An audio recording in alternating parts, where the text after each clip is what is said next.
बुखारी मुस्लिम में मिशकात में हदीस है, हज़रत आयशा सिद्दीक़ा रज़ी अल्लाह ताला अन्हा उम्मुल मोमिनीन फरमाती हैं, हुज़ूर ने विसाल से कुछ दिन पहले हज़रत फ़ातिमा को बुलाया और फरमाती हैं, कुर्बान जाऊँ हज़रत फ़ातिमा चलती भी उस तरह थी जो हुज़ूर का तरीका था, बोलना भी उसी तरह का था जो नबी पाक का बोलना था, रफ्तार में गुफ्तार में हुज़ूर के मुशाबिह।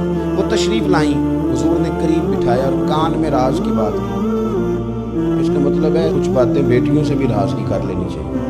भाई आप गौर करेंगे और समझेंगे कि बेटी से भी कभी कोई राज की बात कर लें। हुजूर ने बुलाया और फिर कान में को बात की, कान में नबी पाक सल्लल्लाहु अलैहि वसल्लम ने, तो हज़रत फातिमा रोने लगी। फिर हुजूर ने कान में को बात की तो मुस्कुराने लगी। हुजूर तशरीफ़ ले गए। सैयदा आयशा सिद्दीक़ा रज़ी अल्लाह ताला अन्हा फरमाती है, मैंने हज़रत फातिमा ज़हरा से कहा कि फ़ातिमा क्या कहा हुजूर ने? तो फरमाने लगी, मेरा और मेरे नबी पाक का राज है, आपको मैं क्यों बताऊँ?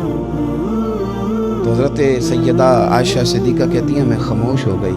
कुछ दिनों के बाद हुजूर का विसाल हो गया। सरकार ने विसाल फरमाया तो कुछ दिन गुजरे तो मैंने कहा, फ़ातिमा मेरा तुम पर हक़ है, मैं तुम्हारी माँ हूँ, मेरा हक़ है। उस हक़ की वजह से मैं कहती हूँ मुझे वो बता दो, वो क्या बात थी कि पहले तुम रोई फिर तुम हंसी? तो मैंने कहा, हकीकतों से आगाह करें।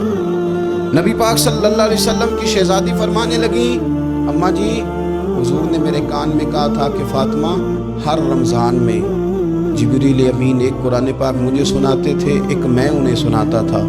इस साल जिब्रील ने 2 सुनाए हैं। फ़ातिमा मुझे लगता है तेरे बाप के जाने का वक्त आ गया है, अब मेरी रुखसती है। मुसीबत आए तो सब्र करना, मुश्किल पड़े तो हौसला करना, अपने आप को अपने रब करीम के सुपुर्द रखना। कहती हैं जब ये बात हुजूर ने बयान की तो मैं रो पड़ी और फिर नबी पाक ने मेरे कान में कहा, फ़ातिमा मेरे बाद जो सबसे पहले मुझे आके मिलेगी ना वो तुम ही हो, और ये भी याद रखना तुम जन्नती औरतों की सरदार हो।